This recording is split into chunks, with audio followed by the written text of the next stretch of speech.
Hello everyone. मैं कुछ समय दूंगी, कम से कम 1-2 मिनट, ताकि जितने लोग जुड़ना चाहते हैं वो जुड़ जाएं और फिर हम अपनी बात चालू करेंगे।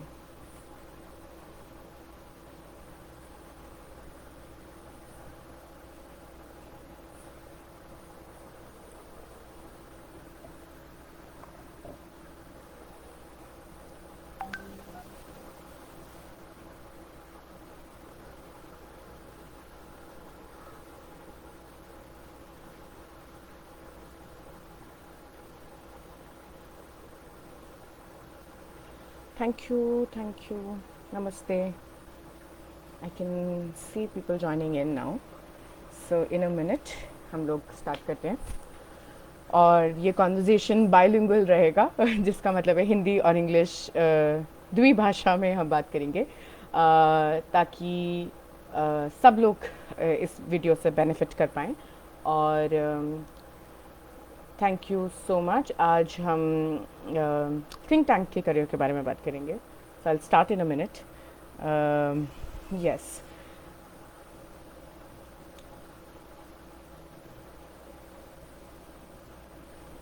ओके। तो सबसे पहले मेरा परिचय, मैं कांक्षी अग्रवाल। और मेरा आज सौभाग्य प्राप्त हुआ है मुझे कि मैं आप सबसे सिविल सर्विसेज क्लब के थ्रू ये वार्तालाप कर पा रही हूँ। डिजिटल कम्युनिकेशन आजकल नया नॉर्मल है। तो मेरा नाम कांक्षी अग्रवाल, मैं मूलतः भोपाल की निवासी हूँ, पर फिलहाल दिल्ली में काम करती हूँ। और मेरा डेजिग्नेशन है कि मैं पॉलिसी रिसर्चर हूँ, और आज हम इसी के बारे में बात करेंगे। That is why I have been called here by our very loved, beloved and always all inspiring Lakshmi sir. उन्हीं की वजह से आज हम आपसे रूबरू हो पा रहे हैं। तो धन्यवाद, और आप सब भी जो समय निकाल कर आज इस लाइव में हमारे साथ जुड़ रहे हैं, थैंक यू सो मच। तो मेरा डेजिग्नेशन जो पॉलिसी रिसर्चर का है और थिंक टैंक्स में करियर कैसे बनाएं, आज हम इस बारे में सबसे रूबरू हो रहे हैं। तो सबसे पहली बात, तो हम यहाँ से शुरू करते हैं कि ये थिंक टैंक्स क्या होते हैं। हम अक्सर सुनते हैं कि पब्लिक पॉलिसी के बारे में बात हो रही है और थिंक टैंक्स के बारे में बात हो रही है। तो थिंक टैंक्स जो होते हैं एक इंस्टीट्यूशन या एक ऑर्गेनाइजेशन होता है जहाँ पे रिसर्च के बारे में बात करते हैं, पब्लिक पॉलिसी की रिसर्च के बारे में।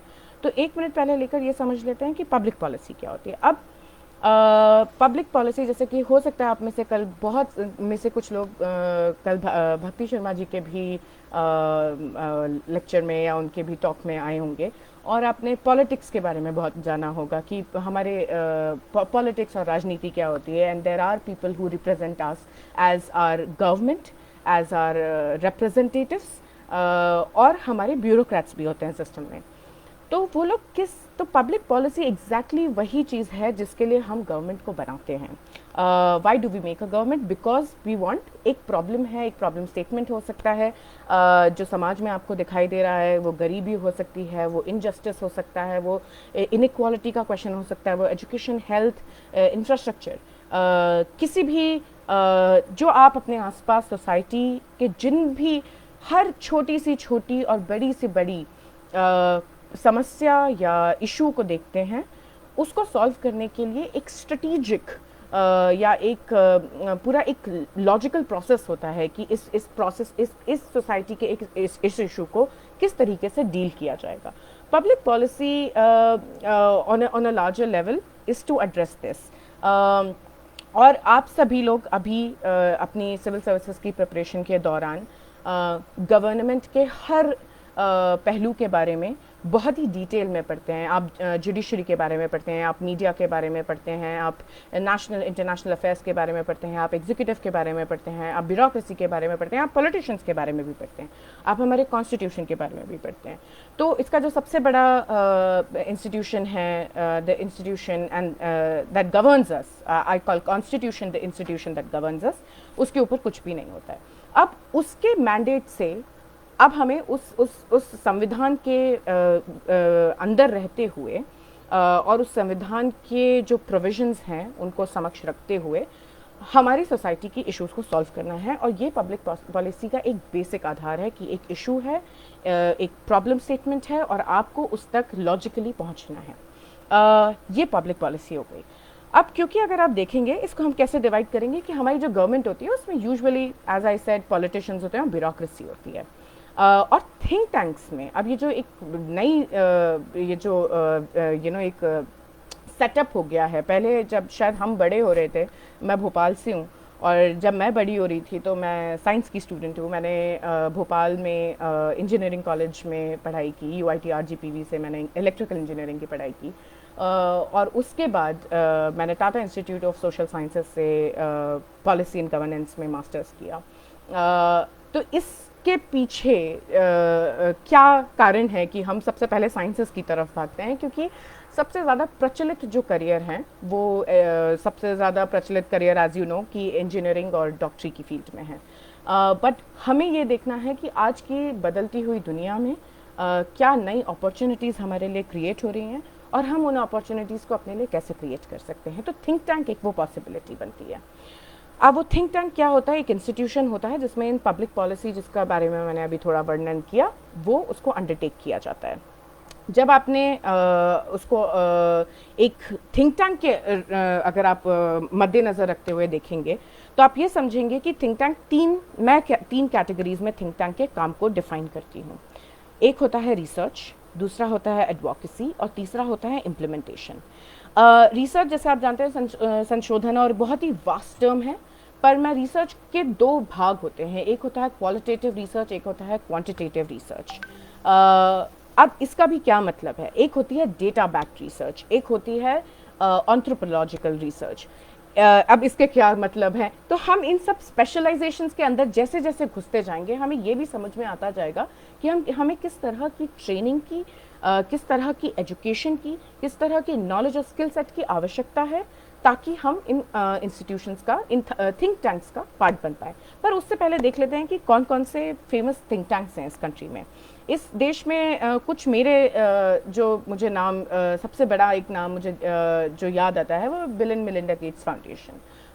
अगर आपको मालूम होगा, इट्स अ फिलॉन्थ्रोपिक फर्म जो कि बिल गेट्स और उनकी वाइफ मिलिंडा गेट्स के द्वारा संचालित है, फंडेड है, और वो अक्रॉस द वर्ल्ड काम करता है। You cannot maybe say that it's only a think tank, because it also gets into implementation. It's a philanthropic organization.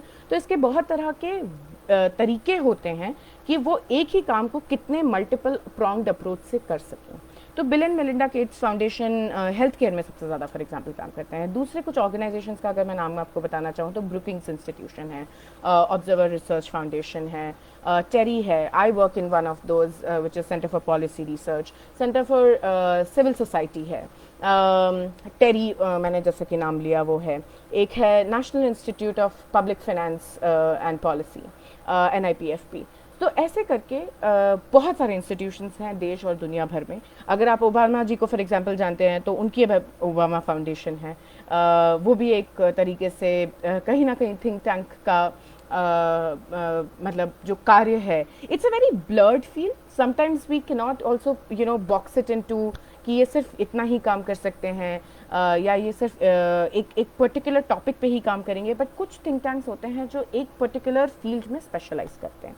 तो अब जाते हैं कि how this is different and why is it required in the society and how it is different from our government. अब हमारे government के पास, हमारे politicians के पास एक बहुत ही बड़ा जिम्मा है कि वो लोगों को उनको अपना नेशन चलाना है, उनको अपनी कॉन्स्टिट्यूंसी चलानी है। इसको करने में वो किसकी मदद ले सकते हैं? वो एक्सपर्ट्स की मदद ले सकते हैं। अब ये एक्सपर्ट्स को चैनल करने का एक बहुत अच्छा तरीका है इस देश में थिंक टैंक्स। अब अगर हम देखेंगे कि गवर्नमेंट में अगर आप देखेंगे तो जनरलिस्ट होते हैं। जनरलिस्ट वो लोग होते हैं जिनको हर सब्जेक्ट के बारे में थोड़ा थोड़ा मालूम होता है। अभी मैं जैसे खुद को मास्टर्स करने के बाद भी जनरलिस्ट मानती हूँ। मैंने अपनी मास्टर्स की अर्बन पॉलिसी एंड गवर्नेंस में, मेरा मेजर्स उसके विद इन था क्लाइमेट चेंज में। पर आज की तारीख में मैं जो जिस तरीके से काम कर रही हूँ, मैं जेंडर, सोसाइटी, टेक्नोलॉजी और एम्प्लॉयमेंट और पॉलिटिकल एम्पावरमेंट, एक्चुअली इन चारों पांचों फील्ड्स को साथ में लेते हुए काम कर रही हूँ। तो इन सब चीज़ों को जोड़ते हुए अब आप ये देखेंगे कि मैं जनरलिस्ट बन गई हूँ। अभी मैं ये नहीं बोल सकती हूँ कि मेरी इसमें मुझे 10 साल हो गए काम करते हुए एंड इसलिए मेरा ओपिनियन मैटर करता है। अगर आप मनमोहन सिंह जी को देखेंगे, he is a specialist in economic, he was also a politician, पर वो एक स्पेशलिस्ट भी हैं। उनका फिनेंस का जो बैकग्राउंड है, उनका जो इकोनॉमिक्स का बैकग्राउंड है, इट इज़ मतलब इट्स मार्वलस, और आप हमेशा उनके पास उस चीज़ की एडवाइस लेने जा सकते हैं। आप मोंटेक सिंह आलूवालिया जी को देखेंगे, आप ईश्वर जज आलूवालिया जी को देखेंगे, they are also the thinkers. तो आपका एक चीज़ ये तय हो गई कि आपको कहीं ना कहीं एक स्पेशलिस्ट की टेंडेंसी थोड़ी बहुत आप में रखनी पड़ेगी। और जैसा कि हमने इसको 3 कैटेगरी में डिवाइड किया है कि रिसर्च, एडवोकेसी और इम्प्लीमेंटेशन, तीनों में स्पेशलिस्ट टेंडेंसीज के बहुत ही आपको क्या बोलते हैं, इसके आउटपुट्स जो होंगे वो बहुत अच्छे देखने मिलेंगे if you will have these covered. Now research is something that is very regressive. अगर आपको बहुत बहुत समय देना पड़ता है, आपको घंटों उस चीज़ को पढ़ना पड़ता है, और एक एक बात को पकड़ के आप कितनी दूर तक जा सकते हैं, उस बात के कितने रेफरेंसेस जुटा सकते हैं। एविडेंस बेस्ड पॉलिसी मेकिंग का जो चलन है और जो आने वाले समय में जो उसकी रिक्वायरमेंट है, दोनों को मीट करने के लिए think tanks is the best place to work. और आप जैसे बच्चे जो कि यूपीएससी की तैयारी कर रहे हैं, शायद बहुत साल पहले मैंने भी यही सोचा होगा that this is the career path that I also want to take if I am interested in government में इंटरेस्टेड हूँ या मैं पॉलिटिक्स में इंटरेस्टेड हूँ, तो मुझे इसी फील्ड में जाना चाहिए। पर बहुत नए ऑप्शंस खुल जाते हैं जैसे जैसे आप आगे बढ़ते जाते हैं। Coming to our identification of what goes in advocacy, आपने रिसर्च तो कर ली, अब आपकी रिसर्च किसके लिए हुई? मतलब आपको ये तो देखना पड़ेगा ना कि आपकी रिसर्च किसके लिए टारगेटेड होनी चाहिए। मैं अभी फ़िलहाल नेत्री फाउंडेशन की संस्थापक भी हूँ, और नेत्री फाउंडेशन का एक उद्देश्य ये है कि वो विमेन का पॉलिटिकल एम्पावरमेंट जितना हो सके ट्रू रिप्रेजेंटेशन करें ग्रास रूट से। We want to bring and support, हम लोग चाहते हैं कि जो गांव में महिलाएं हैं और जो एक्चुअली अपने पुरुषों की जो छवि है और छाया है उससे बाहर निकल कर खुद रियल रिप्रेजेंटेशन करना चाहती हैं, तो हम उनको सपोर्ट करते हैं for real political empowerment and उसको इशू बेस्ड और डेटा बेस्ड पॉलिटिक्स से जोड़ते हैं। तो ये नेत्री का काम है। तो अब आप इसमें देखेंगे कि ये तो हम कर रहे हैं, अब हमने रिसर्च कर लिया, हमने बहुत सारे लोगों से बात कर ली, हम यूपी चले गए, हम मध्य प्रदेश में कुछ गाँव में चले गए, पर उसमें हमारी बात सुनी किसने? तो एडवोकेसी का मतलब ये होता है कि आपकी रिसर्च का कौन बेनिफिशियरी है, कौन आपकी रिसर्च को सच में इम्प्लीमेंट कर सकता है, किसको आपकी बात सुननी चाहिए, क्योंकि आपकी रिपोर्ट्स बड़ी बड़ी अच्छी अच्छी रिपोर्ट, अच्छी अच्छी रिसर्च धरी की धरी रह जाती है। ऐसा हमने कई बार सुना है कि बहुत ही अच्छी रिसर्च पीस था पर उसका आज तक कुछ हुआ नहीं। बहुत सारे रिकमेंडेशंस आते हैं, जैसे कि प्लानिंग कमीशन हुआ करता था जो कि आज नीति आयोग है। मैंने वहाँ पे भी इंटर्नशिप की है, तो मेरा वहाँ का एक्सपीरियंस भी यही कहता है कि पॉलिसी के लिए सबसे ज़्यादा ये इम्पॉर्टेंट है कि वो पॉलिसी पहली बात किसके लिए बनाई जा रही है ये क्लियर होना चाहिए, और कौन उसको एक्चुअली इम्प्लीमेंट करने की पोजीशन में है। ये हमारा सबसे बड़ी आइडेंटिफिकेशन है। अगर आप इतने स्मार्ट हैं कि आपको मालूम है एग्जैक्टली ये पॉलिसी आपको किसके पास लेके जानी है, तो आप एडवोकेसी करते हैं। आप उस पॉलिसी रिसर्च की, आपने जो एक बड़ा सा मोटा सा डॉक्यूमेंट बनाया है ओवर द टाइम, आप बोलते हैं कि ये इसमें इसके ये बेनिफिट्स हैं, ये नेगेटिव पॉइंट्स हैं। एक और इम्पॉर्टेंट चीज़ जो I think I will just mention it here, research की एक इम्पॉर्टेंट बात ये होती है कि आप जब पहलू अपना रखते हैं तो आप ये भी सामने रखते हैं कि आप कौन सी बात नहीं कहेंगे या आप किस क्वेश्चन को आइडेंटिफाई नहीं करेंगे। रिसर्च एक ऐसा प्रोसेस है जिसमें आपको बहुत खुद को चैलेंज करना पड़ता है कि ये मेरा रिसर्च क्वेश्चन है। मेरा रिसर्च क्वेश्चन अगर ये है कि मुझे विमेन का इकोनॉमिक एम्पावरमेंट से पॉलिटिकल एम्पावरमेंट का क्या रिश्ता है, अगर मुझे इस क्वेश्चन को आंसर करना है ओवर द टाइम, तो मैं इसके जॉट डाउन करते करते रिसर्च क्वेश्चन बनाऊंगी कि क्या महिलाएं जो जिनकी एक इकोनॉमिक स्टेबिलिटी हो जाती है या जो लेबर फोर्स का में पार्टिसिपेट करती हैं, क्या उनका हमको ये देखने मिलता है कि वो पॉलिटिकली भी अवेयर हैं या पॉलिटिकल प्रोसेस में पार्ट लेती हैं या ग्राम सभा में जाके बैठती हैं। So one has to understand कि आपका क्वेश्चन जितना महीन, जितना मतलब कितना, कैसे बोल सकती हूँ, जितना फोकस्ड एंड टारगेटेड होगा उतना ज़्यादा आपकी पॉलिसी के आउटकम्स उतने ज़्यादा बेटर होंगे। और उसके बाद आप उसको जब एडवोकेसी करने जाएंगे तब आप उसको और अच्छे से बता पाएंगे कि ये हमने बातें ध्यान में रखी हैं, पर इन बातों पे हमने मे बी रिसर्च नहीं किया, तो आप अपना सर्वे रन करा लीजिए, या आप इन सब बातों को मद्देनज़र रखिए। पॉलिसी में भी यही होता है कि एक बेनिफिशियरी होता है या एक ग्रुप ऑफ बेनिफिशरीज होते हैं या मल्टीपल ग्रुप ऑफ बेनिफिशरीज होते हैं, पर उसके पॉजिटिव एक्सटर्नैलिटीज होते हैं। अब इसका मैं एक सेकंड लेके मतलब समझाऊंगी। पॉजिटिव एक्सटर्नैलिटी का मतलब ये है कि जैसे आपने आप अगर फार्मिंग करते हैं, one of the things that is कि अगर आप एग्रीकल्चर में हैं और अगर आप फार्मिंग करते हैं और अगर आप कोई प्रो फार्मर पॉलिसी लेकर आते हैं, तो वो फार्मिंग की टेक्निक्स को तो अच्छा बढ़ावा देंगी, पर उसकी पॉजिटिव एक्सटर्नैलिटी ये होगी कि अगर आप ऑल्टरनेटिव फार्मिंग करेंगे, कि आपने क्रॉप पैटर्न चेंज करके फार्मिंग की है, तो उससे सॉइल का क्या उस पे सॉइल का क्या इफेक्ट पड़ेगा, उससे मार्केट पे क्या इफेक्ट पड़ेगा, उससे आसपास के लोगों के कंजम्पशन पैटर्न पे क्या इफेक्ट पड़ेगा। तो इस तरह की जो पॉजिटिव एक्सटर्नैलिटीज होती हैं वो भी रिसर्च में कैप्चर की जाती हैं। थर्ड आ गया इम्प्लीमेंटेशन। कुछ ऑर्गेनाइजेशंस ऐसी होती हैं जो बोलती हैं कि रिसर्च और एडवोकेसी तो हो ही रही है, पर क्यों ना हम एनजीओज के माध्यम से और लोकल पार्टनरशिप करके उन पॉलिसीज़ का कुछ इम्प्लीमेंटेशन करें। अब आप देखेंगे कि एक बहुत बड़ा इसमें एक छोटा सा मतलब लूप होल है, पर बहुत बड़ी बात इसलिए है वो क्योंकि आपके पास इम्प्लीमेंटेशन की जो पावर होती है वो फंडिंग से रिलेटेड होती है। You can not implement unless you have been funded for that project, for that scope of work. अगर आप इनफैक्ट अभिजीत बैनर्जी और एस्थर दुफ्लो जी जो नोबेल प्राइज विनर्स हैं, उनकी ऑर्गेनाइजेशन है JPAL. It is also sort of a think tank, like I would call it a think tank totally, because कैसे उनका एक मेथड है कि वो क्या करते हैं, उसको बोलते हैं रैंडमाइज कंट्रोल ट्रायल। एक टेक्निक है जो कि मेडिसिन में यूज़ होती थी, जो कि एस्थर डुफ्लो जी और अभिजीत बैनर्जी उसको सोशल साइंसेस की फील्ड में लेकर आए, कि एक ग्रुप में वो जाके एक इंटरवेंशन करेंगे, इम्प्लीमेंटेशन की स्थिति में होते हैं। जेपैल में रिसर्च भी होती है, एडवोकेसी भी होती है मेजर चेंजेस के लिए पॉलिसी लेवल पे, और इम्प्लीमेंटेशन भी होता है।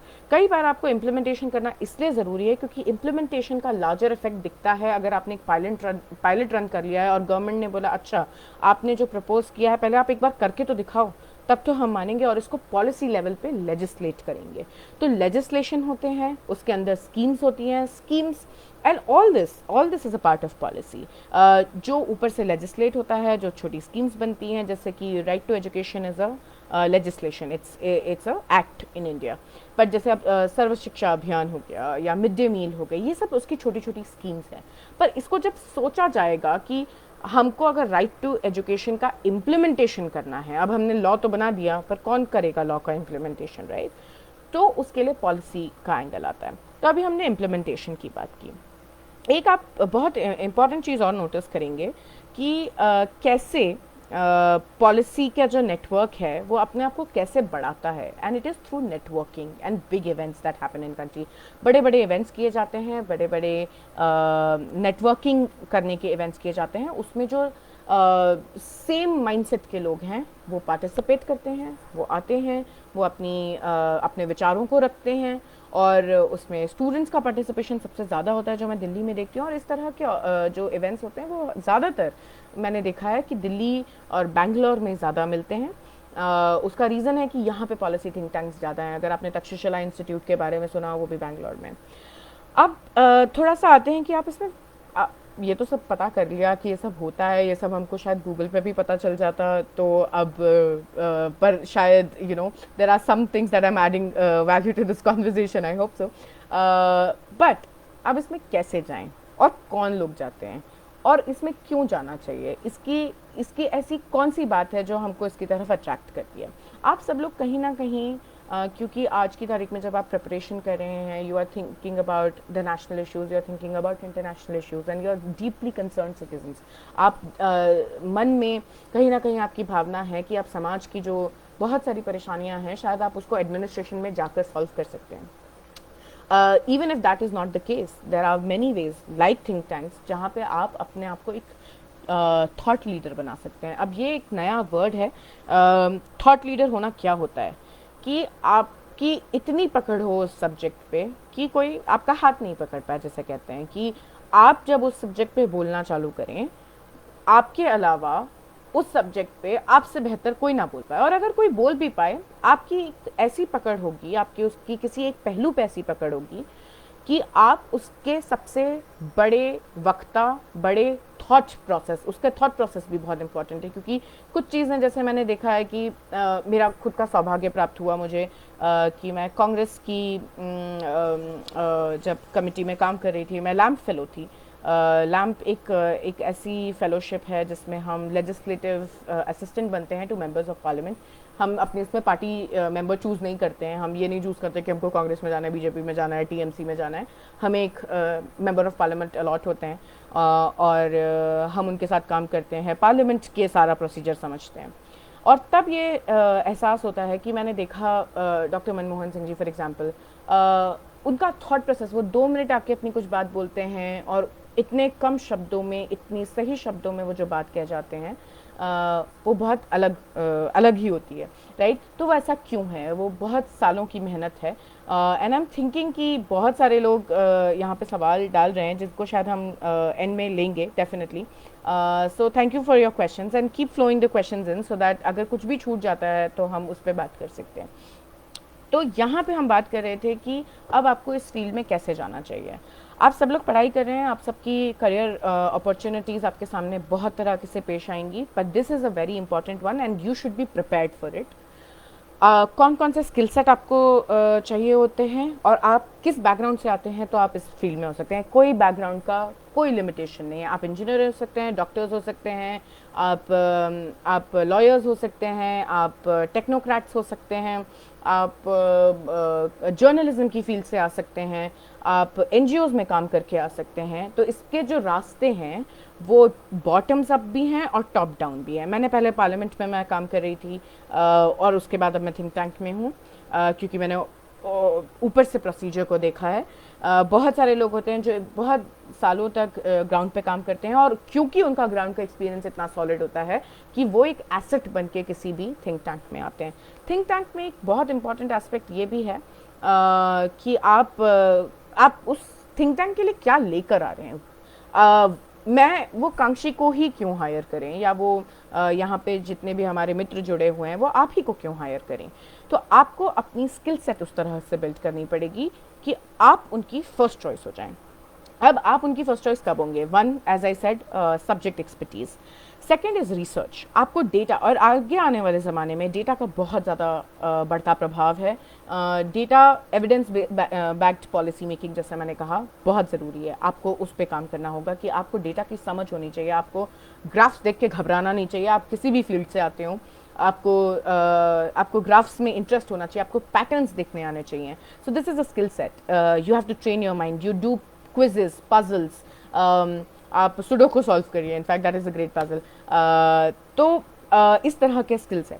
तीसरा, आपको स्ट्रैटेजी, क्योंकि आज आप सब चीज़ों के बारे में पढ़ रहे हैं तो आपको ये समझ में आता होगा कि कैसे judiciary is affected by the politics, कैसे politics is affected by the media, कैसे media is also affected by who is in the power. तो ये जो इंटरमिंगल सब कुछ है, आपको इसके लिए एक स्ट्रैटेजी डिवाइस करने की एबिलिटी डिवाइस करनी पड़ेगी कि हम सब कुछ देख पा रहे हैं, हम सब कुछ साफ साफ अपने सामने होता हुआ देख पा रहे हैं। अब इसके लिए अगर हमको एक तरीके से इसको करना है तो आप कैसे स्ट्रैटेजी बनाएंगे, आप किसके लिए स्ट्रैटेजी बनाएंगे। तो स्ट्रैटेजी बनाने में एक बहुत इंपॉर्टेंट क्वेश्चन होता है, why, what, how and for who. अगर आप इसको मद्देनजर रखते हैं, मैं फिर से रिपीट करती हूँ, why, what, how and for who. आप क्यों करना चाहते हैं, क्या करना चाहते हैं, कैसे करना चाहते हैं और किसके लिए करना चाहते हैं। आपकी हमेशा ये क्लैरिटी ऑफ थॉट होना चाहिए। और इसको again, this is something you keep training yourself too. आपको मीडिया स्किल्स होनी चाहिए, आपको ये पता ना, सर बोल रहे हैं, लक्ष्मी सर बोल रहे हैं data is the new fuel, it is. And interesting बात यहाँ पे ये है कि फ्यूल तो फिर भी एग्जॉस्ट हो जाता है, डेटा तो नॉन एग्जिस्टिंग, मतलब नॉन एग्जॉस्टिंग है, हम बनाते जा रहे हैं डेटा, और ये कभी ना ख़त्म होने वाली चीज़ है। तो ये एक बहुत बड़ा पावर है। So coming back to media skills, आपको मीडिया स्किल्स होनी चाहिए। अब मैं क्यों बोल रही हूँ कि रिसर्च में आने के लिए भी आपको, या थिंक टैंक में आपको आने के लिए मीडिया स्किल्स की ज़रूरत है, क्योंकि एडवोकेसी में काम आता है। आपको ये पता होना चाहिए कि कौन सी बात किस तरह से कहनी है और वो कैसे कम्युनिकेट हो पाएगी। आपको पीपीटी प्रेजेंटेशन स्किल्स होने चाहिए। आपकी डॉक्यूमेंटेशन स्किल्स बहुत स्मार्ट होने चाहिए कि आप अपने डॉक्यूमेंट्स को इतना सक्सेंट बनाएंगे, सक्सेंट मतलब होता है संक्षेप, और उसमें भी पूरी बात आपने अगर अच्छे से कह दी तो नथिंग लाइक इट। आपको राइटिंग स्किल होनी चाहिए, आपको स्पीकिंग स्किल्स होनी चाहिए। इस फील्ड में आगे निकलते कौन बच्चे हैं जो कि, अगेन मैं फिर से उसी बात पर आऊँगी, मैंने जैसे अभी मास्टर्स किया हुआ है, and I sometimes also think that you know I am only so much in a position to guide you all, क्योंकि मेरे लिए ये बढ़ता हुआ कदम है। मैं इसमें पिछले 5-7 साल से, अगर आपको जर्नी अपनी आगे आने वाले 5 मिनट में मैं आपको अपनी जर्नी रिट्रेस करवाऊंगी, और मैं आपको बता पाऊंगी कि मेरे पर्सनल एक्सपीरियंसेस क्या रहे हैं। पर अगर मैं देखती हूँ कि ये मेरे लिए एक ऑनगोइंग प्रोसेस है, मैं अगर आज एक जगह पे हूँ, मुझे कहीं और जाना है, मुझे कहीं और एक्सपर्टीज़ लेनी है, और ये इस फील्ड का सबसे बड़ा स्किल सेट है, बीइंग अडेप्टिव। अगर आप अपने आप को समय के साथ नहीं बदल सकते तो इस करियर में बहुत दिन आप नहीं टिक पाएंगे। तो this is to excel, to be adaptive, get an expertise. जो बच्चे पीएचडी करते हैं, जो बच्चे मास्टर्स करते हैं, उनकी इस करियर में आने की और भी ज़्यादा अच्छी संभावना होती है, क्योंकि आप समझिए इसको फिर से, क्योंकि आपको हमेशा अपने आप को ये सोचना है कि मैं क्यों हायर हूँ और सामने वाला क्यों हायर ना हो। इस फील्ड में कॉम्पिटिटिव होती जा रही है ये फील्ड बहुत, और बहुत सारी चीज़ें इसमें फैक्टर्स प्ले करती हैं। तो जैसे कि मैंने आपको सारी चीज़ें at least with respect to skills तो बता दी हैं। अब मैं अगर भोपाल से दिल्ली का अगर ये छोटा सा सफ़र की एक 5 मिनट में बात की जाए, तो मैं भोपाल में थी, पर जैसे कि मैं अभी 2-3 दिन पहले नेत्री फाउंडेशन की भी मैंने बात की, उसमें हम लोग एक पार्टनरशिप कर रहे हैं एक ऑर्गेनाइजेशन के साथ जो जो एजुकेशन में पब्लिक पॉलिसी के रोल को आइडेंटिफाई करना चाहते हैं, और ये बहुत ही बड़ी चीज़ है। तब वहाँ पे बात करते हुए मैंने बताया कि ये जर्नी मेरी आज की नहीं है। आप आज 2020 में मुझे सुन पा रहे हैं, and I am very grateful कि आपने टाइम निकाला है। पर ये जर्नी शुरू हुई थी 2013, बल्कि 2011, जब अन्ना का आंदोलन चल रहा था। तो उसमें ये मालूम था कि कहीं ना कहीं हमें पार्टिसिपेट करना है, हमें रैली में जाना है, हमें एक जागरूक सिटीज़न बनना है। तो आई थिंक सबसे पहली शुरुआत वहाँ से होती है जब आप अपने आप को एक पोजीशन पे पाते हैं जहाँ आपको मालूम है कि हम उस स्टेज में हैं जहाँ हम सोसाइटी को क्वेश्चन करते हैं। वहाँ से शुरुआत हुई 2011। 2013 में आते आते मैं I was a founder of an entity in Bhopal called ISEC. अब आईसेक क्या है? आईसेक दुनिया की, मतलब विश्व की सबसे बड़ी यूथ रन, जो इसको यूथ चलाता है, सिर्फ और सिर्फ यूथ चलाता है, एक ऐसी संस्थान है जो दुनिया भर में है, और मैं उसकी भोपाल के चैप्टर की संस्थापक थी। 2013 से वो जर्नी शुरू हुई, पर उनकी प्रोफेशनल इंग्लिश लैंग्वेज इंग्लिश है। सर जो हैं संस्थापक पर मैंने सही कहा है जहाँ तक मैं जानती हूँ, and please keep interacting because I would love to keep reading in your questions as well. So what we were doing, हाँ, तो हम भोपाल में आईसेक को स्टैब्लिश कर रहे थे, और 1.5-2 साल बल्कि 3 साल की मेरी जर्नी रही जब मैं उसकी फर्स्ट प्रेसिडेंट बन के फाइनली मैंने मैट्रिक्स को रवाना हो गई। तो जब ये जो पूरी जर्नी थी वो ये थी कि मुझे लीडरशिप को एक्सप्लोर करना था। मुझे ये मालूम था कि अगर मैं कुछ नया नहीं सोच सकती, अगर मैं कुछ नया नहीं कर सकती, तो आगे कैसे बढ़ूंगी। तो मुझे लीडरशिप एक ऐसा बहुत ही चमकता हुआ शब्द लगता था, और आईसेक एक ऐसी ऑर्गेनाइजेशन थी जो ये मानता है कि लीडर्स बनाए जा सकते हैं। कुछ इंटरनल होता है but over the time you can build a leader. तो आईसेक एक माध्यम था मेरे लिए, और वो उसने मुझे देश दुनिया everywhere, it connected me everywhere. Policy में आने का एक और बहुत इंपॉर्टेंट पहलू जो होता है, जो शायद हमने नहीं बात किया, वो होता है आपका नेटवर्क। आप कितने लोगों को जानते हैं, आप किसको जानते हैं, आप उनको किस स्वभाव से जानते हैं, आपका उनसे क्या रिलेशनशिप है, क्या वो आपको मेंटर कर सकते हैं, क्या वो आप उनको लुक अप टू करते हैं, पर आप उनकी भी लाइफ में कुछ एडिशनल वैल्यू डाल सकते हैं। तो मैं इसमें एक छोटा सा इंसिडेंट शेयर करती हूँ। मैं Tata institute of social sciences में थी, मैं बहुत डेयरिंग थी, और मैंने कहा मुझे इंटर्नशिप चाहिए। तो मैंने इंटर्नशिप के लिए जे राम रमेश जी का जो भी मुझे ऑनलाइन ईमेल आईडी दिखा, जो भी मिला, मैंने उस पर एक ईमेल डाल दिया कि sir can I work with you. कोई उम्मीद नहीं थी कि रिप्लाई आएगा, पर एक्चुअली रिप्लाई आया कि Kankshi, your resume is very impressive, but sorry, I am not in the position to offer you an internship right now, all the very best. कुछ नहीं हुआ, मुझे वो इंटर्नशिप नहीं मिली, और मुझे दुख हुआ, पर नहीं भी हुआ, क्योंकि आप तो रिप्लाई भी नहीं एक्सपेक्ट कर रहे थे, पर आपको एटलीस्ट रिप्लाई मिला है, और ये मिला है कि that person is encouraging you.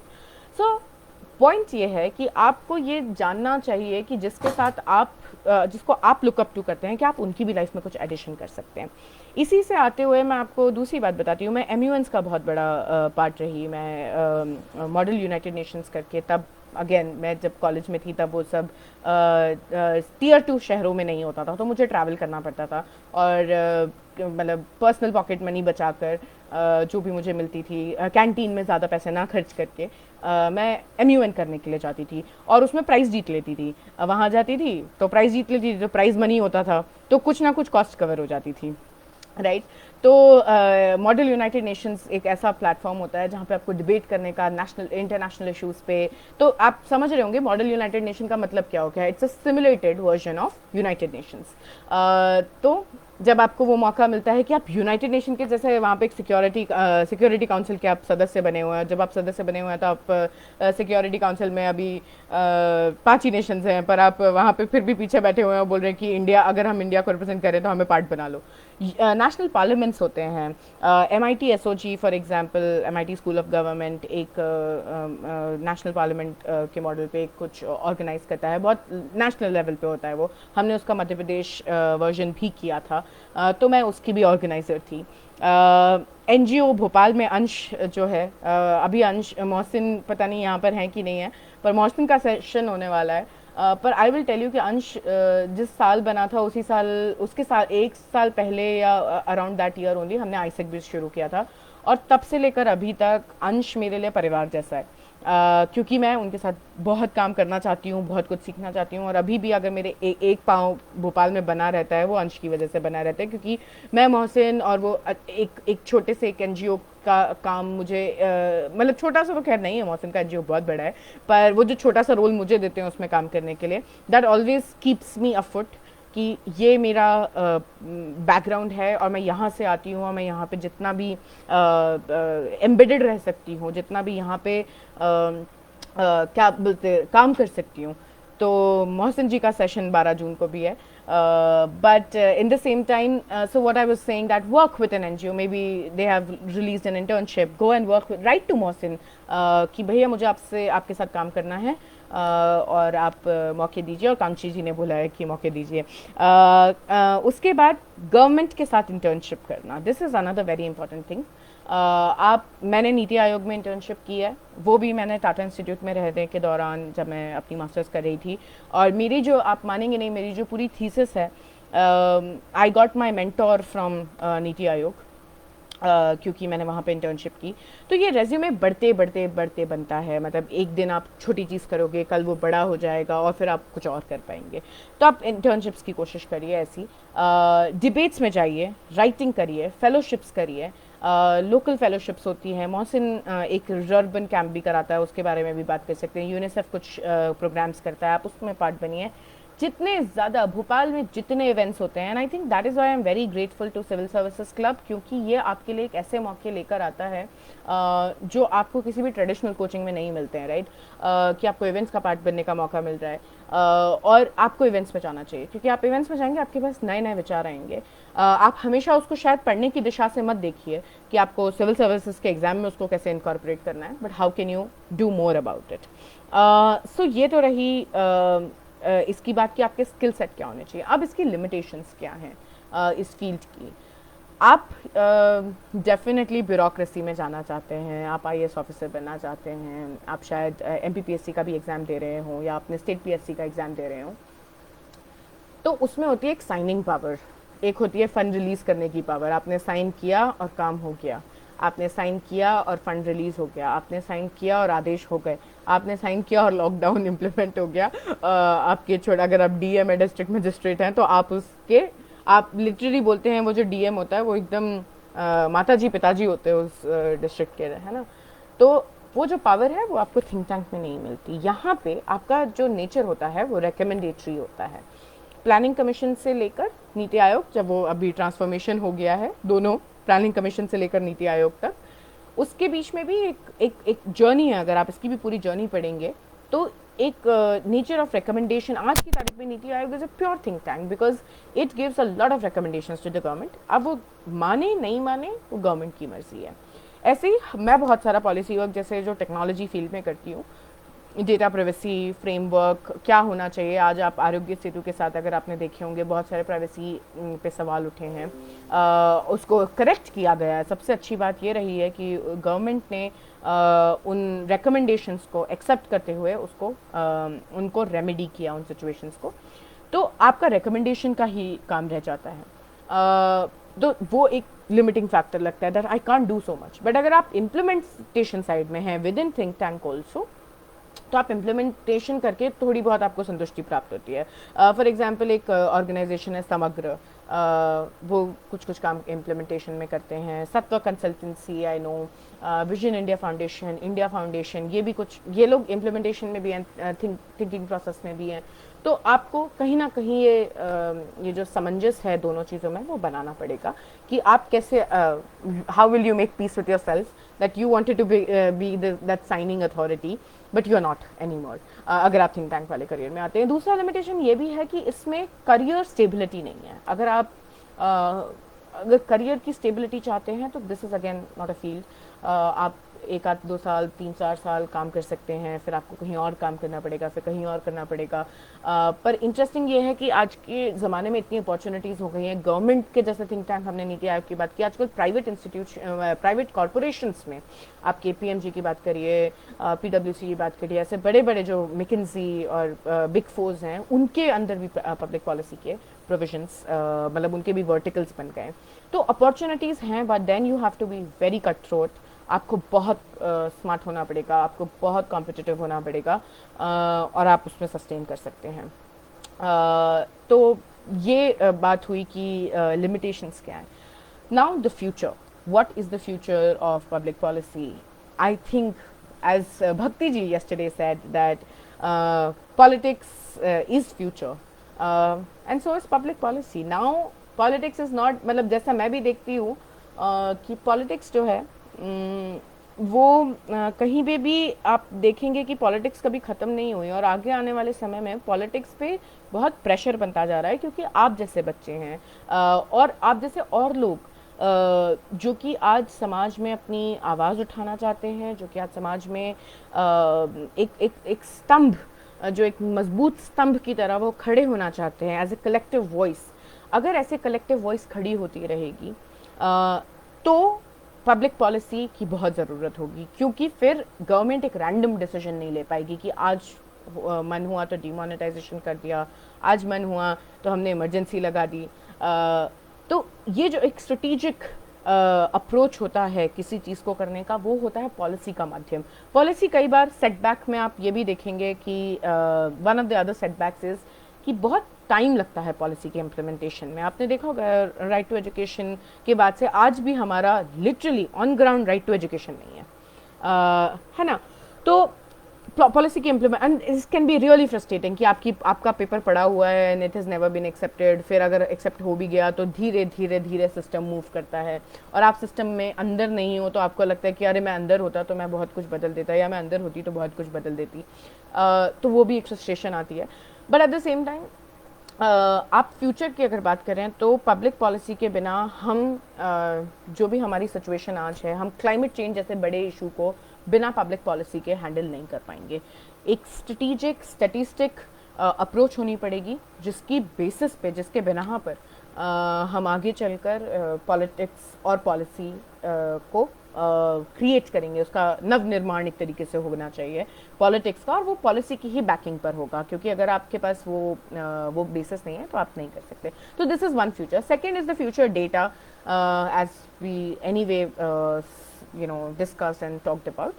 Data is very imperative. Data के बिना आगे कुछ नहीं होगा. एविडेंस मतलब डेटा होता है. अब डेटा भी दो तरीके का होता है. डेटा भी क्वांटिटेटिव और क्वालिटेटिव दोनों होता है. डेटा में केस स्टडीज़ भी आती हैं. डेटा में ये भी आता है कि आपके पास एक सर्वे का डेटा है, तो उसमें अगर आपने बाइनरी रिसर्च किया है, कि आपने ग्रे मतलब ग्रे एरियाज में चीज़ों को छोड़ा है, तो but it is still backed by data, it is still backed by stories. You need that. तो ये फ्यूचर है, और इसके बिना we can not revive the democracy that we have. Policy should have been at the focus, पर जैसे जैसे लोग ज़्यादा क्या बोलते हैं, जागरूक होते जाएंगे, जैसे जैसे हमारा both economic participation and education में रोल बढ़ता जाएगा. And I also think very importantly कि मैं, क्योंकि पॉलिटिक्स, टेक्नोलॉजी, जेंडर पे काम करती हूँ, ये एक बड़े टॉपिक्स इमर्ज होने वाले हैं. I think equality of everything, equality of gender, caste, class, equality even in the digital divide. कि आज अगर आप हमें सुन पा रहे हैं, it is because you are somewhere or the other, आपके पास वो प्रिविलेज है, आपके पास वो इंटरनेट कनेक्शन है. आज आप वो डिजिटल डिवाइड के उस तरफ नहीं है जहां आपको अभी केरला में एक बहुत ही दुखद हादसा हुआ कि एक बच्ची जो कि अफोर्ड नहीं कर पा रही थी ऑनलाइन एजुकेशन, उसने आत्महत्या कर ली.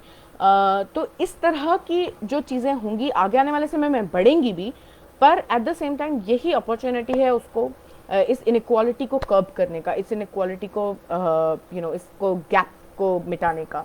तो एक इनइक्वालिटी एक बहुत बड़ा मुद्दा है हर तरह का. फिर है टेक्नोलॉजी. आप टेक्नोलॉजी को किस तरह से कहाँ कहाँ यूज़ कर सकते हैं, गवर्नमेंट के इम्प्लीमेंटेशन में यूज़ कर सकते हैं, क्या इफेक्टिव इम्प्लीमेंटेशन होता है, प्राइवेसी क्या होती है, किसके किसके राइट्स हमसे ऊपर हैं, किसके राइट हमसे नीचे हैं, क्या हम सबके बराबर के राइट्स हैं. तो इसकी पॉलिटिक्स होगी. और तीसरी और हमेशा जो पॉलिटिक्स होती आई है या पॉलिसी होती आई है, वो होगी कि who will govern you, representative, आपको कौन गवर्न करता है. And I think that is I नेत्री, जो मेरी ऑर्गेनाइजेशन है. मैं यहाँ पे अपने और एक और इम्पॉर्टेंट बात यह है कि मैं यहाँ पे अपने लिंक्स छोड़ूंगी. You can follow me on my public page that I have, क्योंकि मुझे कल से जितनी भी रिक्वेस्ट आ रही हैं उनमें से मैं कुछ कुछ एक्सेप्ट नहीं कर पा रही हूँ. और यहाँ पे कॉन्वर्जेशन से ज़्यादा अगर आप वहाँ पे मुझे लिखेंगे तो आपको शॉर्ट रिप्लाई मिलेगा. तो मैं आपसे टच में रहने की भी पूरी कोशिश करूँगी. अगर अभी जितने भी हम क्वेश्चंस होंगे वो हम आंसर कर पाएंगे. तो मैं आपको यहाँ पे लिंक दे रही हूँ अपने प्रोफाइल का, और मुझे लगता है कि आप जिस भी तरीके से हमसे टच में रहना चाहते हैं, आप इन लिंक्स को फॉलो कर सकते हैं. नेत्री में आप अगर वॉलंटियर करना चाहते हैं, I can be that support for you. मैं आपको हम देख सकते हैं कि आप मध्य प्रदेश में कहाँ काम करना चाहते हैं, apart from your education that you are already pursuing. तो इस तरह की सारी चीज़ों के लिए आप मुझे लिख सकते हैं, और मैंने आपको दोनों लिंक्स यहाँ पे छोड़ दिए हैं. But that was my end point, that inequality, technology and representation are the future where you have to think about. सबको रिप्रेजेंटेशन का राइट मिलना चाहिए. इनइक्वालिटी हर तरह की आप कम कर सकते हैं. जहाँ पे इनइक्वालिटी ऑफ सबसे ज़्यादा एम्प्लॉयमेंट बहुत बड़ा मुद्दा होने वाला है, जहाँ हमने कोविड का असर भी देखा है. माइग्रेंट लेबर्स ने लाखों लाखों माइग्रेंट लेबरर्स मतलब हज़ारों मील चल कर गए हैं. और इस तरह की प्रॉब्लम्स के बारे में अगर हमें बहुत सिस्टमैटिकली सोचना है, तो हमें सप्लाई चेन पे बात करनी पड़ेगी, हमें इंफ्रास्ट्रक्चर पे बात करनी पड़ेगी, हमें टेक्नोलॉजी के इम्प्लीमेंटेशन से उसको इफ़ेक्टिव बनाना पड़ेगा. तो ये सारी चीज़ें मेरे लिए सबसे ज़्यादा आगे आने वाली बड़ी चीज़ें हैं. आप yes, thank you so much. I think I'm already getting messages that I have covered things and if there are questions I'm going to scroll through. मैं एक बार क्वेश्चंस देखना चाहती हूँ, तो एक आप मुझे अभी भी क्वेश्चन पूछ सकते हैं. But my closing thoughts are कि आप समाज के जो ये पब्लिक पॉलिसी और थिंक टैंक्स को अगर आप जिस तरीके से देखते हैं, आप इस पर एक नया नज़रिया बनाने की कोशिश करिए. आप ये देखने की कोशिश करिए कि इन थिंक टैंक्स में अभी क्या नहीं हो रहा है, क्या ऐसा किया जा सकता है? For example one of the ideas that me and Lakshmi sir usually talk about, ये थिंक टैंक्स हिंदी में नहीं है, मतलब हिंदी में रिसर्च नहीं हो रही है इस तरह की, और लोकल लैंग्वेजेस का इसमें कहाँ रोल आता है? अभी मैं जो भी रिसर्च करती हूँ, इंग्लिश लैंग्वेज मेरा predominantly that is the language I use, पर इसको अगर हिंदी में कर सकते हो, मेरी हिंदी उतनी बुरी नहीं है, मुझे नहीं मालूम कि अगर आप लोग डिसएग्री करेंगे, क्योंकि मैं अपनी मातृभाषा से, क्योंकि मैं कोई और लैंग्वेज नहीं बोलती हूँ इसके अलावा, इससे और दूर नहीं होना चाहती हूँ, और स्कूल में मैं डिबेट्स में हिंदी में जाती थी, तो ये एक दूसरी बात है। कॉलेज की हर तरह की सोसाइटीज़ में आप पार्ट लीजिए, डिबेट की सोसाइटी में पार्ट लीजिए, मैंने थिएटर किया है, मैंने 3 साल थिएटर भी सीखा है, वो भी बड़ा काम आता है आई थिंक पॉलिटिक्स और पॉलिसी की फील्ड में। So on a lighter note, but this is the future where you have to come up as somebody who thinks। पहले आप सोचना चालू करिए, फिर लिखना चालू करिए, फिर बोलना चालू करिए, और this is the way forward। Now I can take up questions, I think। Okay, we will, so excited to see you, thank you Preetraj। नमस्ते राजेश जी, ग्वालियर से। Ma'am, can it be it can B say that NGOs is also a think tank? एक important point है, एक think tank का registration किसी भी, मैंने जैसे आपको बताया, गवर्नमेंट के भी थिंक टैंक्स होते हैं, प्राइवेट एंटिटीज़ के भी थिंक टैंक होते हैं, और एनजीओज भी थिंक टैंक होते हैं। One of the ones that I work in is the NGO registered, very old organization, but तो फॉर्मेट ऑफ मतलब एनजीओ कोई क्या बोलते हैं, मतलब सॉरी, थिंक टैंक कोई ऑर्गेनाइजेशन का टाइप नहीं है कि it is a non government organization sometimes, but it is sometimes also within government. जैसे एनआईपीएफबी भी जो है वो फाइनेंस मिनिस्ट्री की एक्सटेंडेड ब्रांच है, और वहाँ से जो शामिका रवि जी हैं, sorry Shamika Ravi ji is at Brookings, Ratin Roy ji हैं, he was also in the PM's economic council. तो ऐसा मेरा मतलब थिंक टैंक कार्य है, थिंक टैंक एक ऑर्गेनाइजेशन का प्रकार नहीं है। Hi ma'am, hello, knowledge, amazing knowledge sharing, okay, thank you so much. Civil services की प्रिपरेशन के दौरान जनरल स्टडीज़ के सब्जेक्ट्स जैसे management, IR, public policy, administration आदि का थिंक टैंक फील्ड में कैसे उपयोग किया जा सकता है? सेवा क्षेत्र, राजनीति क्षेत्र, चुनाव के दौरान व बाद में निजी क्षेत्र में इससे कैसे अवसर बनाए जा सकते हैं?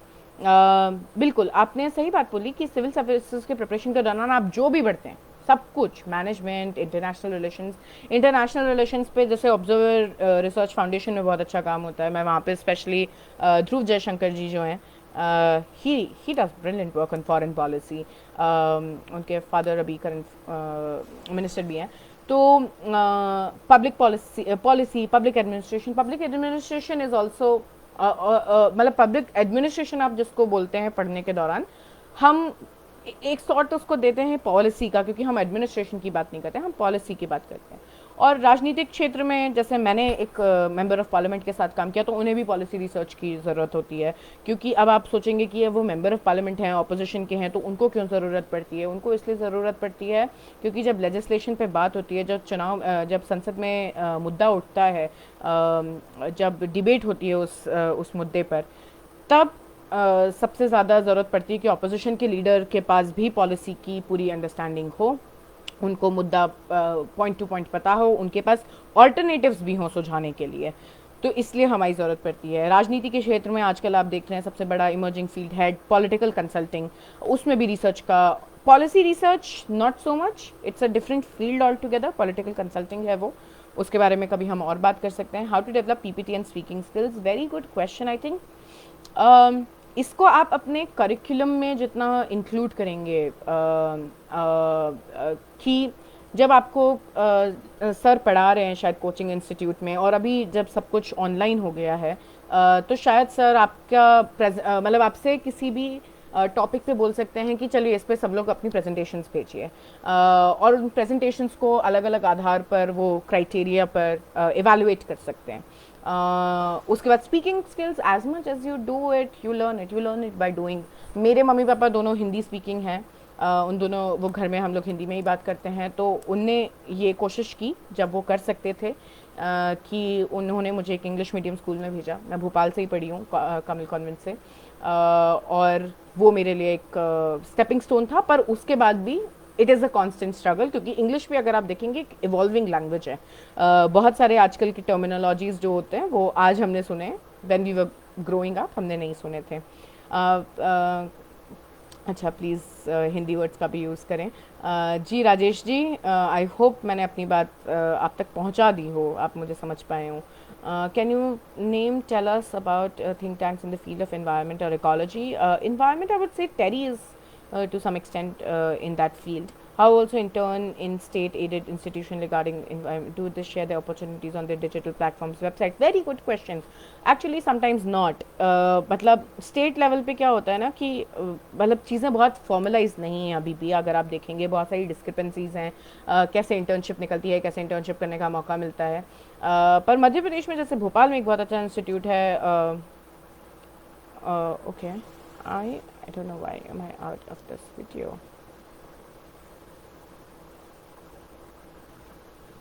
Okay.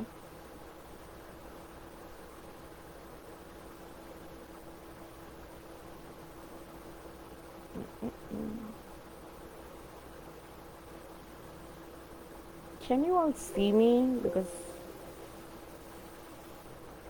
I am not able to look at my own video.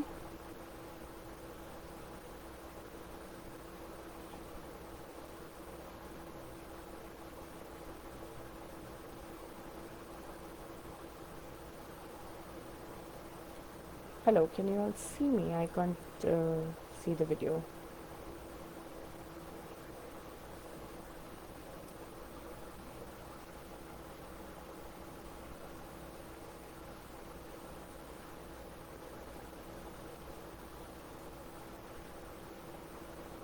Okay, so you can see you. Okay, I can't see myself. Okay, not an issue. Sorry for that lapse in. I don't know what is wrong. आज पता नहीं क्या हो रहा है। हाँ, तो हम सवाल पर थे। तो इकोलॉजी और इन्वायरमेंट की बात कर रहे थे कि हाँ, स्टेट में जो इंस्टीट्यूशंस होते हैं वहाँ पे ऑर्गेनाइज्ड फॉर्मेट नहीं होता है इंटर्नशिप्स का कई बार। पर जैसे बड़े ऑर्गेनाइजेशंस हैं, आप नेशनल लेवल पे सब कुछ देखेंगे, उनकी वेबसाइट पर आता है time to time. NITI Aayog की इंटर्नशिप्स टाइम टू टाइम खुलती रहती हैं और आपको उसका मिलता रहेगा अगर आप उसको फॉलो करते रहेंगे तो। बाकी जगह आप लिख के पता कर सकते हैं, you can enquire, you can call, और ऐसे पता किया जा सकता है। मैंने जागरण यूथ पार्लियामेंट में पार्टिसिपेट किया है। मैं लैम्प फेलोशिप के लिए, ये सवाल मुझे एक दो बार आया है कि आप लैम्प फेलोशिप के लिए कैसे अप्लाई कर सकते हैं। हर साल लैम्प फेलोशिप का एप्लीकेशन आता है। You can follow their website. PRS legislative research actually इस फेलोशिप को ऑर्गेनाइज करता है हर साल। कोविड के चलते आई am not sure, I am not updated कि वो क्या उस पर रिस्पॉन्स लेंगे, पर मैं आशा करती हूँ कि जल्दी ही they will also be back. पर आप एक प्रोसीजर होती है उसके लिए, आपको अप्लाई करना पड़ता है, आपको फॉर्म भरना पड़ता है, आपको इंटरव्यू देना पड़ता है, आपको राइट अप्स भेजने पड़ते हैं, पॉलिसी उसमें भी वो पॉलिसी क्रिटिकल एनालिसिस मांगते हैं, वो उसका एक हिस्सा होता है।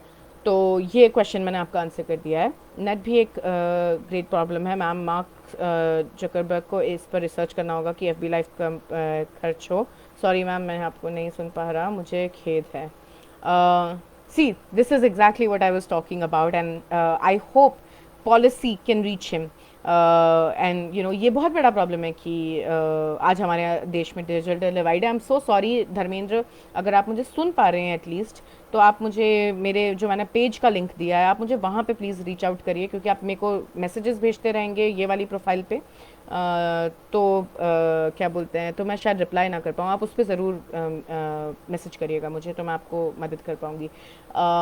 एंड पब्लिक एडमिनिस्ट्रेशन की कौन सी बुक पढ़ें? पब्लिक एडमिनिस्ट्रेशन की बुक आपको लक्ष्मी सर बताएंगे, मैं नहीं बता सकती हूँ। मैं इनफैक्ट पॉलिसी की भी कोई किताब रिकमेंड नहीं करती, because I think it's a practitioners job, ये प्रैक्टिस करके आता है। Role of think tank in social entrepreneurship, very important. बहुत सारे थिंक टैंक्स अगर आप देखेंगे, ऐसे बहुत लोग होते हैं जो थिंक टैंक में काम करना शुरू करते हैं और बाद में अपनी कोई संस्थान बना लेते हैं।